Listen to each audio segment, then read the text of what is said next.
마태복음 10장 본문입니다. 16절 이하의 말씀으로 그리스도가 다시 오실 때까지 재림하실 예수 그리스도를 기다리면서 우리의 신앙을 어떻게 다질 것인가의 주제입니다. 역시 그림 한 장 보겠습니다. 지난주 이 시간하고 유사한 그림이죠. 예수님께서 제자 12를 부르신 다음에 파송하시기 전에 단단히 당부하시는 장면입니다. 귓등으로 듣지 않고 예수님의 말씀을 소중하게 듣기 위해서 예수님께 집중하죠. 서로 함께하는 모습 속에 뭔가 선포되어 말씀을 선포하기 위해서 파송된 자들의 결연함도 조금 볼 수 있는 그림입니다. 뒷모습이지만 앞모습을 보는 자들 얼굴이 심각하죠. 예수님의 12제자 파송, 그리고 그들의 결단, 예수님의 당부, 매우 중요한 주제를 담고 있는 그림입니다. 지난번 산상보훈 이후에 예수 그리스도의 기적의 이야기를 수없이 봤지만 마태복음 10장에서부터는 예수님께서 제자들을 그리스도의 복음을 위하여 파송하시면서 당부했던 말씀이 오늘 본문의 말씀 전체의 배경을 이룹니다. 그러면서 그리스도의 복음을 전가하는 것을 우리는 뭐라고 말합니까? 선교한다라고 하죠. 선교한다. 근데 오늘 본문의 말씀에 매우 중요한 것은 선교가 간단치 않다는 것이죠. 바꿔 말하면 갈등이 따르고 어려움이 동반된다라고 하는 것을 오늘 본문의 말씀은 여실히 예수님의 당부 말씀에서 찾아낼 수 있습니다. 예수님께서 부르셨어요. 사명을 주셨습니다. 그래서 제자들 입장에서는 사명을 받았습니다. 이 사명을 받을 때에 제자들이 또 한 번 기억해야 될 것은 반드시 그 임무를 수행하는 과정에는 갈등이 수반된다고 하는 것을 기억해야 되는 겁니다. 예수님께서 그를 부르셨습니다. 사명을 수행케 하시죠.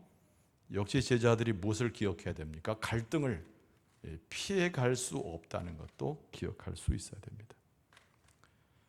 사실은 지난주 이 시간도 같은 주제였어요. 예수님께서 제자들을 파송하는 것에. 근데 지난주 이 시간에 봤던 본문의 말씀에는 이미 하나님께서 그리스도의 복음을 받을 자를 다 도성에다가 심으셨기 때문에 그들을 찾는 작업이 매우 중요함을 강조하는 예수님의 당부의 말씀이었습니다. 오늘 본문의 말씀은요, 예수님께서 역시 파송하시면서 이 복음에 대해서 강하게 반대하는 사람들을 만날 것임을 예수님께서 말씀하셨다는 겁니다. 수용하는 것보다 반대자가 많고요, 그리고 환대하는 자들보다는 적대감으로 모든 제자들을 맞이할 것임을 예수님께서 경고하신 겁니다.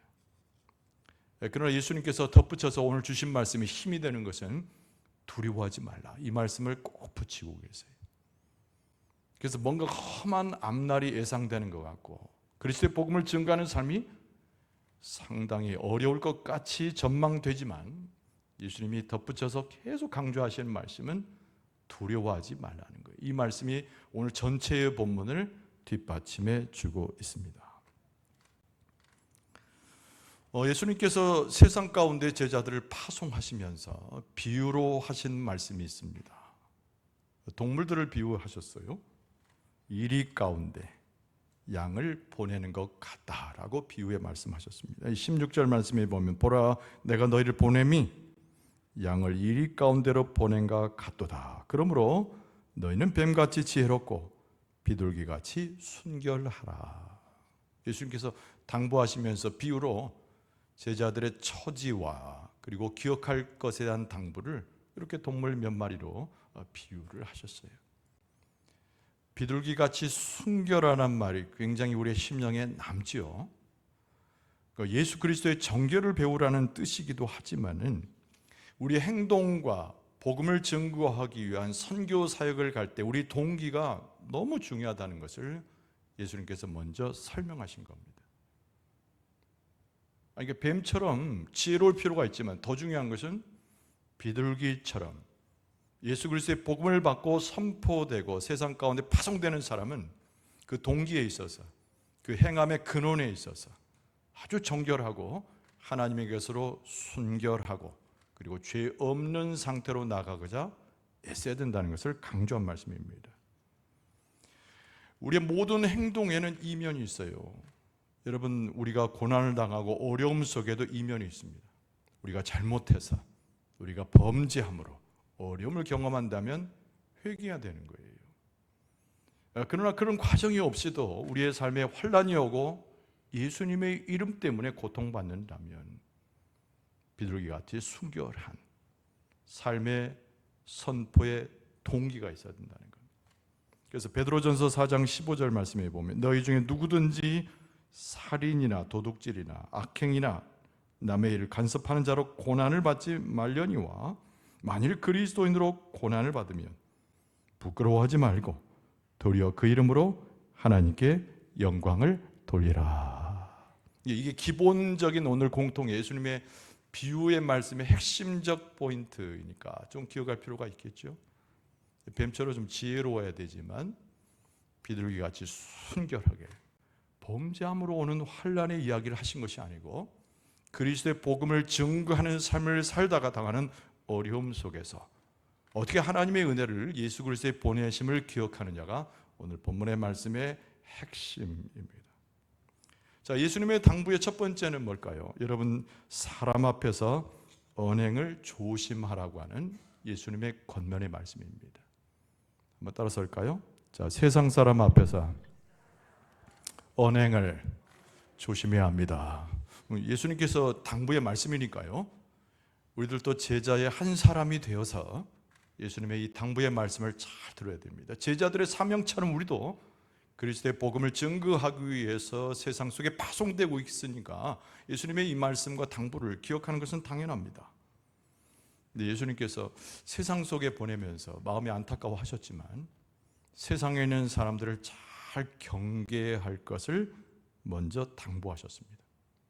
세상이라고 하는 그 낱말 자체가 우리에게 굉장히 부정적이지 않습니까? 우리가 그리스도의 복음, 생명의 복음을 들고 가지만 항상 그 속에는 증오가 머물러 있습니다. 중상모략에 의해서 우리의 삶 자체를 완전히 핍박 속에 몰아넣는 상황이 세상 속에 있습니다. 예수님께서 먼저 경계하여 당부하신 말씀은 세상에 있는 사람들을 영적으로 잘 경계하라는 말씀을 제자들에게 또 오늘을 살아가는 우리에게 말씀하신 겁니다. 17절 말씀에 보면 사람들을 삼가라 그랬어요. 그들이 너희를 공회에 넘겨주겠고 그들의 회당에서 채찍질하리라. 무서운 얘기인데요. 근데 이 말씀을 잘 삼가라는 거예요. 그 상황들을 잘 삼가라는 거예요. 세상 사람들을 삼가라는 거예요. 경계라는 얘기죠. 여러분, 지금도 세계 곳곳에 핍박을 받고 순교자들이 많다는 거 혹시 아십니까? 우리가 살고 있는 환경 자체가 너무 따뜻하고 부자연스러운 일이 적기 때문에 우리가 예측하기 어렵지만 지금도 세계 방방 곳곳에는 예수 그리스도의 핍박당했던 2000년 전처럼 지금도 고난당하고 어려움당하고 감옥에 갇히고 채찍질 당하고 심지어는 죽음에 이르는 사람들이 엄청나게 많아요. 그러나 이 한국 사회를 이렇게 볼 때도 여전히 자유가 있죠. 그러나 요새 종교의 자유가 굉장히 강조되고 개인이 밖으로부터 침해받지 않는 권리를 강조하다가 여러 가지 징조들을 많이 보게 됩니다. 여러분, 타인의 침해받지 않는 권리가 드러나면 드러날수록 이 복음에 대해서 수용성이 낮아지게 되거든요. 그런데 우리가 여기서 기억할 것이 있습니다. 오늘 본문의 말씀의 핵심적인 18절을 시작하고 있는 말씀이에요. 너희가 나로 말미암아, 이 말씀입니다. 그러니까 우리가 세상에 나가서 불필요하게 사람들하고 부딪힐 이유는 없겠죠. 사람들하고 잘 지내야 됩니다. 피스메이커처럼 사람들에서 평화를 선포하는 자가 돼야 돼요. 그러나 그리스도의 복음을 들고 나갈 때는 만만치 않습니다.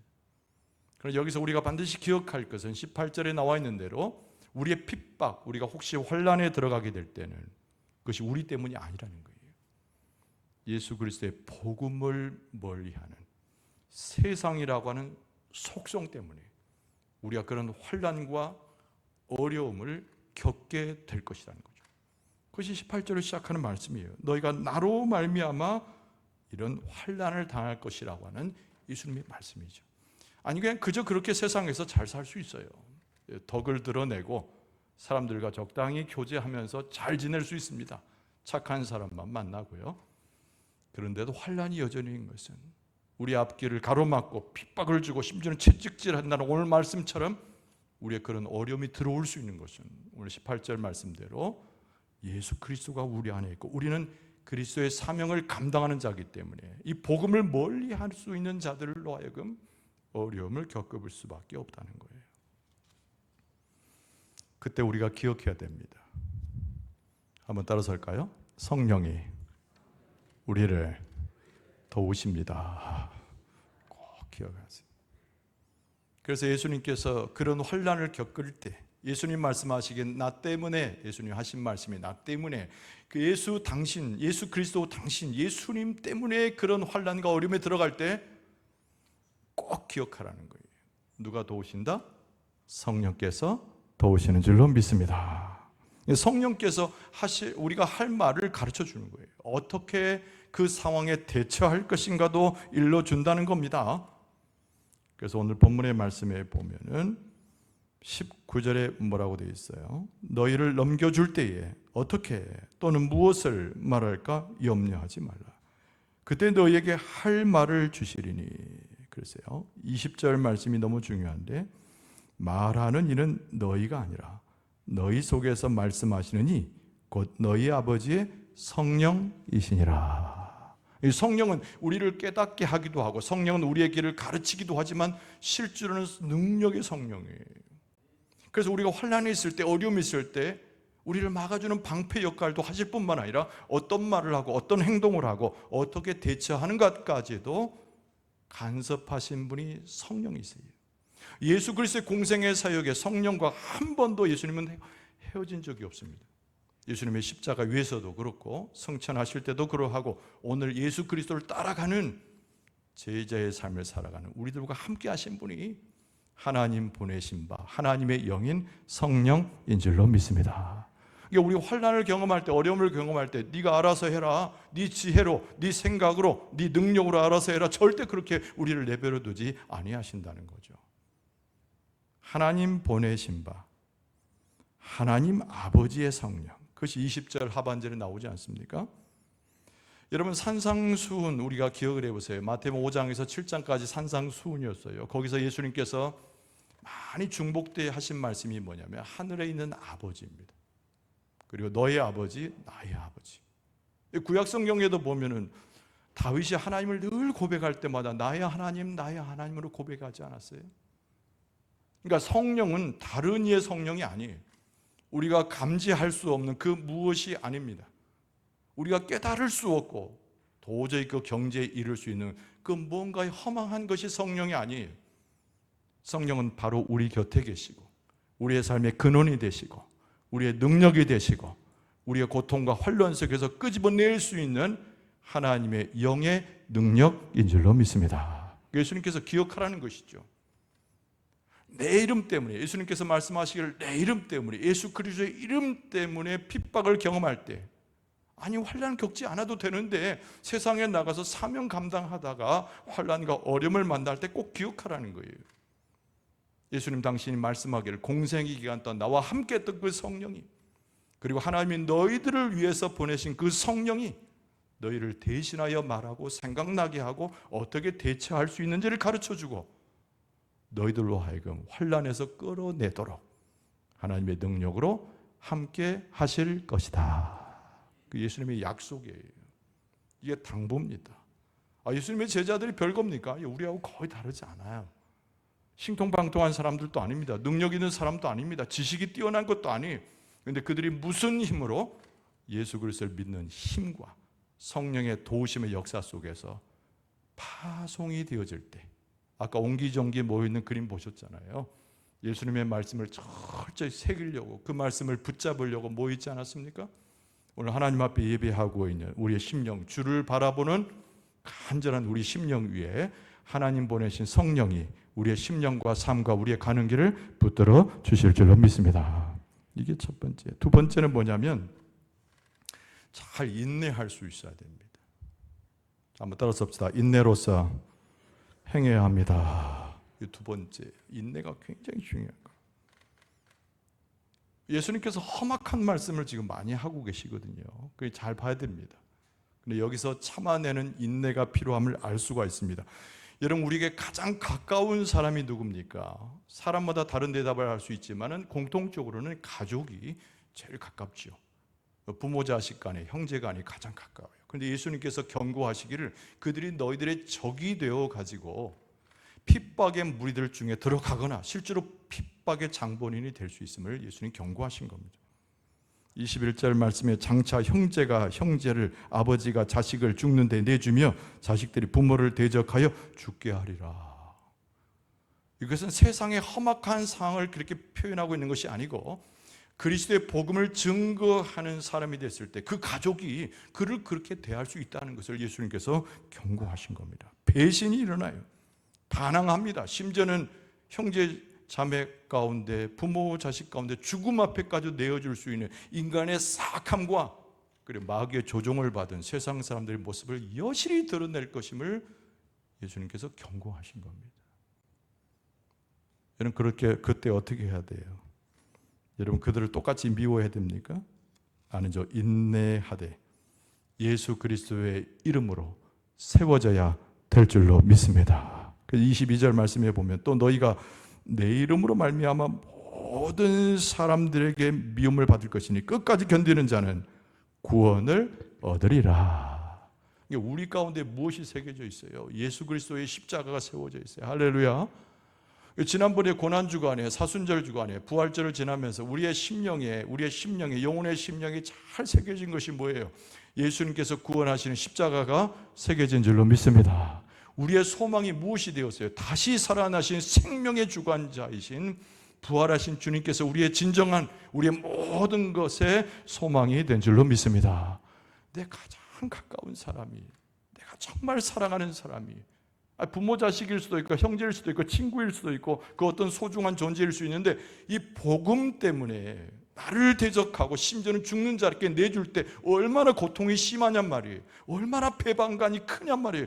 그러나 그것을 인간적으로 혈육적으로 대할 것이 아니고 예수 그리스도의 십자가를 잘 기억해서 예수님께서 나를 세워줄 터이니 주님을 따라 인내하게 되면은 예수님께서 우리에게 선물을 주시는데 구원을 주시리로다.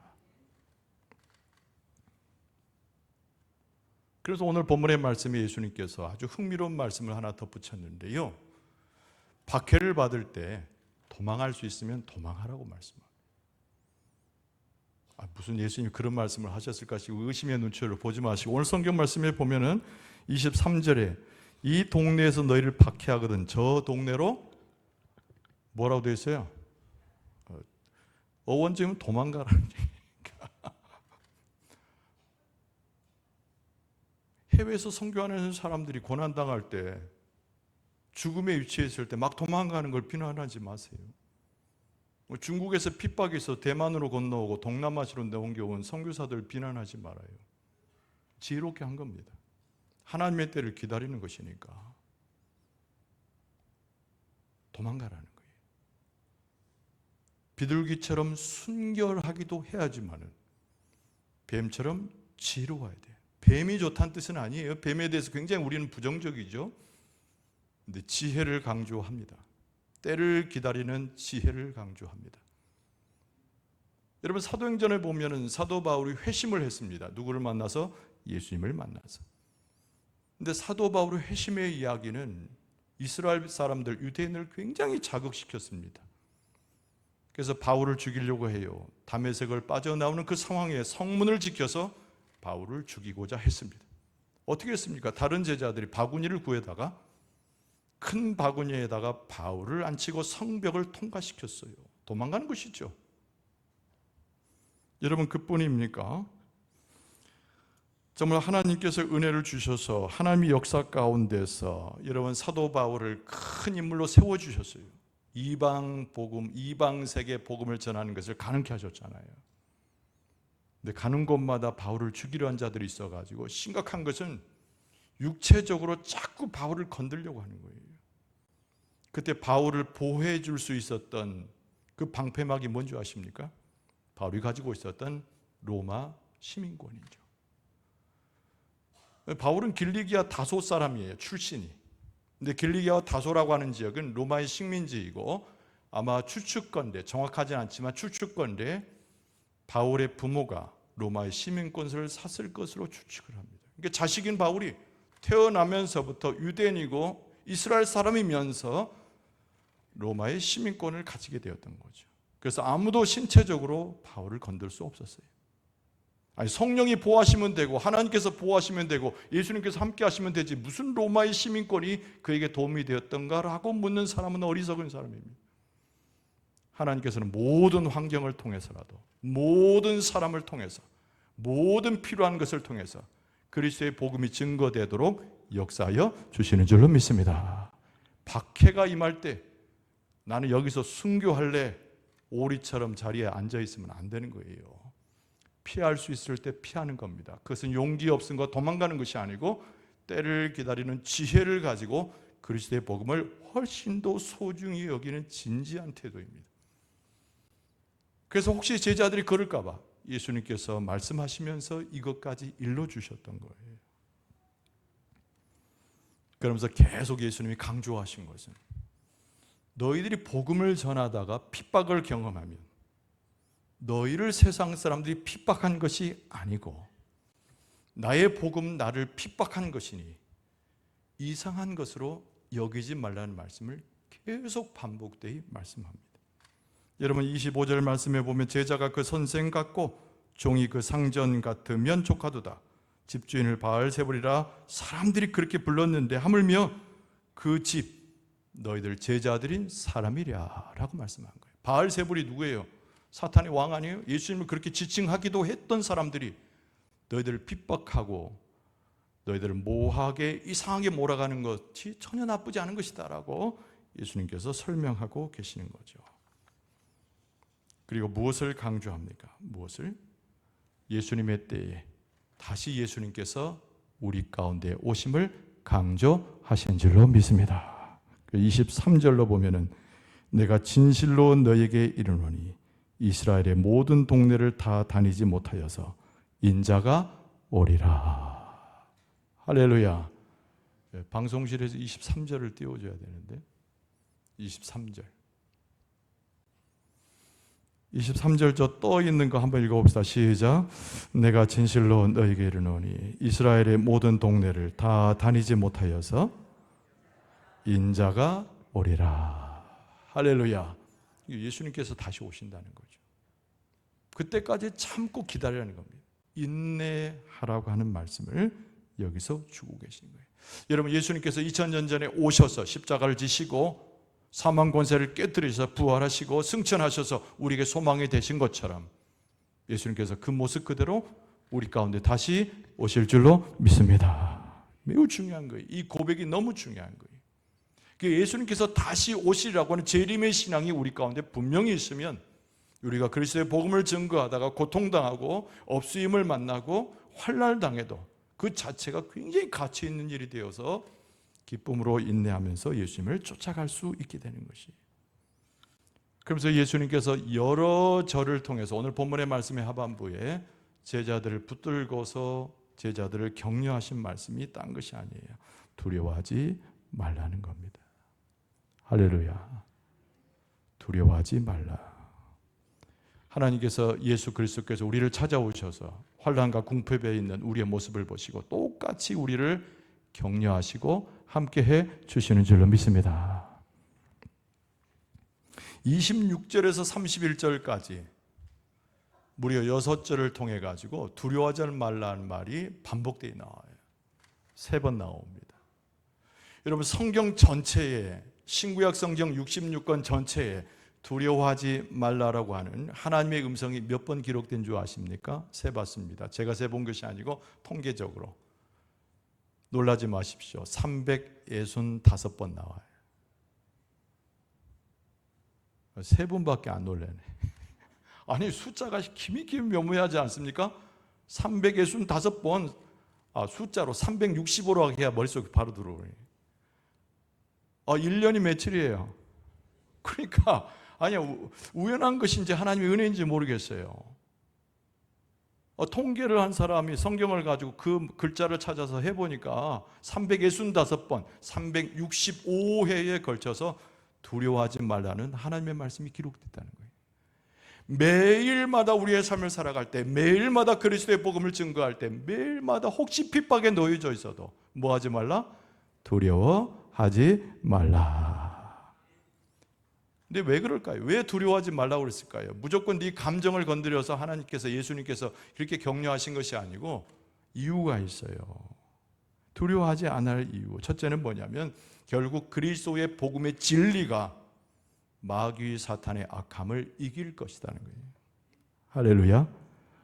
두 번째는 모든 숨겨졌던, 세상 가운데 모든 숨겨졌던 곳에서 진정 하나님의 역사가 온전히 드러날 것이기 때문에 그런 거예요. 여러분, 오늘 본문의 말씀 26절을 보면 그런즉 그들을 두려워하지 말라. 감추인 것이 드러나지 않을 것이 없고 숨은 것이 알려지지 않을 것이 없느니라. 하나님의 나라가 온전히 임하게 되면 하나님의 진리와 하나님의 역사가 온 천하에 드러날 것이라는 거예요. 감춰졌던 예수 그리스도의 비밀의 역사와 하나님의 권세가 그대로 드러날 것이라는 거예요. 여러분, 우리는 영생의 삶을 삶에 그리스도의 진리를 이미 알고 예수 그리스도의 복음을 증거하는데 주의 날이 되면 밝히 보여질 때 우리가 하나님의 나라에, 하나님께서 하나님의 자녀로 우리를 불러주시고 그 나라에 들어가게 될 줄로 믿습니다. 근데 우리가 두려워해야 할 유일한 대상은 하나 있어요. 여러분, 세상 두려워할 필요 없고 마귀 사탄도 두려워할 필요 없는데 우리가 두려워해야 할 유일한 대상은 우리 아버지 하나님을 두려워해야 될 줄로 믿습니다. 하나님을 두려워할 줄 아는 사람이 세상을 두려워하지 않습니다. 세상과 사탄을 두려워하는 사람이 하나님 앞에 서지 못하는 거예요. 너무 당연한 겁니다. 이 논리를 꼭 기억하세요. 하나님만을 두려워하는 사람, 예수 그리스도의 십자가만을 두려워하는 사람, 성령의 역사만 굉장히 우리의 감성을 가지고 두려워할 수 있는 자가 세상에 어떤 힘을 가지고 우리를 핍박하고 억누르는 마귀 권세가 있어도 전혀 두려움 없이 담대하게 되는 줄로 믿습니다. 오늘 본문의 말씀 28절을 보세요. 몸은 죽여도 영혼은 능히 죽이지 못하는 자들을 두려워하지 말고 오직 몸과 영혼을 능히 지옥에 멸하실 수 있는 일을 두려워하라. 이 세상은 혹시 예수님을 죽였던 것처럼 우리의 몸을 죽일지 몰라요. 그러나 여러분, 우리는 몸은 죽어도 끝나는 거예요. 영생의 삶을 사는 줄로 믿습니다. 예수 믿고 나서 구원받았다 오는 사람들이 난 70년 살면 죽을 거야, 80년 살면 죽을 거야, 끝났어. 정말 믿음 없는 소리예요. 우린 예수 그리스도를 믿고 나서 육신뿐만 아니라 영원히 사는 줄로 믿습니다. 그러니까 우리의 영혼이 너무 중요한 거예요. 영원이 아니라 영혼이 너무 중요한 거예요. 세상에 있는 어떤 권세는 마귀 사탄이 이르기까지 우리의 영혼을 죽일 수가 없어요. 근데 우리 육신을 다시 살리실 뿐만 아니라 우리의 영혼도 죽였다가 살렸다가 모든 관장을 갖고 계시는 하나님만 우리가 두려워해야 될 줄로 믿습니다. 일시적으로 나에게 해를 주는 자를 두려워하는 사람처럼 어리석은 사람이 없어요. 세상에서 환난을 당해도 잠깐 당하는 겁니다. 어려움을 경험해도 잠깐 어려운 거예요. 세상 속에서 내가 힘들어도 잠깐 힘든 거예요. 우리의 수고가 다 그쳐지고 우리의 환난에서 우리가 구함을 받고 하나님의 역사 가운데 변개되는 삶을 살 때 우리는 영원한 즐거움과 기쁨 가운데 참여하게 될 줄로 믿습니다. 그게 영생의 삶에 대한 소망인 겁니다. 여러분, 초대교인들은 부활하신 주님을 확신했을 뿐만 아니라 예수 그리스도의 오심을 기다리면서 그들은 믿음과 용기를 가지고 두려워하지 않고 오직 하나님만을 경외하는 두려움 가운데 믿음을 견지할 수 있었다는 겁니다. 그래서 오늘 본문의 말씀에 예수님께서 또 얼마나 자상하신지 제자들 파송하기 전에 손 하나하나씩 잡으면서 무엇을 말씀하냐면 하나님께서, 성령께서 너희들을 도우시고 함께해 주실 줄로 믿습니다. 물론 예수님의 멘트는 주실 거야 그랬겠죠. 근데 제가 그렇게 표현한 거예요. 할렐루야. 할렐루야. 따라서 합시다. 하나님께서 언제라도 어느 곳에 있든지 나를 보호하시고 함께 하실 줄로 믿습니다. 이 말씀을 하신 거예요, 예수님께서. 29절 보세요. 참새 2마리가 한 아사리온에 팔리지 않느냐. 그러나 너희 아버지께서 허락하지 아니하시면 그 하나도 땅에 떨어지지 아니하리라. 하나님의 뜻이 허용되지 않으면 이 세상 모든 불행한 일이 됐든 행복한 일이 됐든 벌어지지 않는다는 겁니다. 하나님의 손 아래에 있다는 거예요. 그러면서 30절에 뭐라고 되어 있어요? 30절에 너희에게는 머리털까지 다 세신 바 되었나니 두려워하지 말라. 너희는 많은 참새보다 귀하니라. 할렐루야. 하나님의 말씀 믿습니까? 예수님께서 제자들을 독려하시면서 주신 이 진리의 말씀 믿습니까? 아니 세상에 얼마나 소중하고 아름답게 보이고 가치 있는 거 많이 있잖아요. 그 모든 거 다 합해도 여러분 한 사람보다 못한 거예요. 하나님께서 여러분 한 사람 한 사람을 세상 모든 만물보다 하나님께서 귀하게 여기시는 줄로 믿습니다. 그러니까 보호하는 거죠. 제일 미련한 사람이 소중한 것 버리고 엉뚱한 거 집어들고 사는 사람이 제일 미련한 사람 아니에요? 제일 지혜로운 사람이 자기의 소중한 거 꼭 챙기고 보물을 꼭 챙겨서 자기의 삶의 중심을 삼는 자잖아요. 하나님이 똑같아요. 세상 모든 만물이 회파되고 없어져도 바로 여러분 스스로 고백할 때 나는 하나님께서 소중히 여기셔. 할렐루야. 나를 너무 귀하게 여기셔. 할렐루야. 그러니까 여러분은 그렇게 하나님께 여김을 받는 존재라니까요. 그게 예수님께서 말씀하신 거예요. 너무나 안타까우면서 말씀하신 거예요. 세상으로 보냈더니 핍박당하고 환난당할 것을 마음에 여기시면서 고통해 하셔요. 그러나 결국 하나님께서 보호하셔서 귀하게 여기시는 예수 그리스도의 제자들 하나님께서 다 영광 가운데 보호하실 것이라는 확신이 예수님에게 있었기 때문에 그 복음으로 파송하신 겁니다. 여러분 우리가 하나님의 공동체에 모여있는 것 자체가 하나님의 은혜이니 우리가 앞으로 살아가는 삶이 하나님의 복 가운데 살게 될 줄로 믿습니다. 할렐루야. 믿습니다. 그런 거예요. 그러니까 오늘 본문의 말씀 제 이야기는 듣지 마시고 이 성경 말씀에 나오는 예수님의 말씀을 잘 들으세요. 예수님께서 우리를 보내십니다. 우리를 파송하십니다. 이 험악한 세상 속에 파송하십니다. 그러면서 성령이 도우실 것을 말씀하고 세상을 두려워하지 말라고 말씀하시며 제일 중요한 것은 하나님이 우리들을 다 소중히 여기시기 때문에 귀하게 여기시기 때문에 그것을 믿고 가면 하나님 안에서 생명을 부재할 뿐만 아니라 영원한 생명과 복이 우리 앞에 있음을 예수님께서 가르쳐 주신 줄로 믿습니다. 우리는 반대를 미리 예상합니다. 예수님께서 말씀하셨기 때문에 핍박을 미리 예상합니다. 그럼에도 불구하고 두려워할 이유가 없어요. 2000년 그 예수님께서 여전히 우리와 동행하실 것이고 하나님만을 두려워하는 지혜를 가지고 세상의 두려움을 무찌를 것을 말씀하시는 예수님의 약속이 있지 않습니까? 예수님께서 약속하신 거 잊지 말아요. 하나님께서 우리를 돌보시고 귀하게 여기신다는 말씀을 잊지 않기를 바랍니다. 우리의 임무는 계속될 거예요. 예수님 오실 때까지 임무는 계속될 거예요. 그러나 예수님께서 주셨던 이 당부의 말씀을 잘 기억하게 될 때 우리는 힘을 얻을 것이고 진리를 소유한 자가 될 것이고 진정한 영생을 소유해서 우리의 삶 가운데 기쁨과 즐거움을 잃어버리지 아니하고 하나님의 나라에 당도하게 될 줄로 믿습니다. 하나님께서 복 주실 줄로 믿습니다. 동행하실 줄로 믿습니다. 승리하게 하실 줄로 믿습니다. 하나님의 놀라우신 은혜를 덧입어서 이 믿음의 경주에서 승리할 수 있는 여러분과 저의 모습 될 수 있기를 주의 이름으로 축원합니다.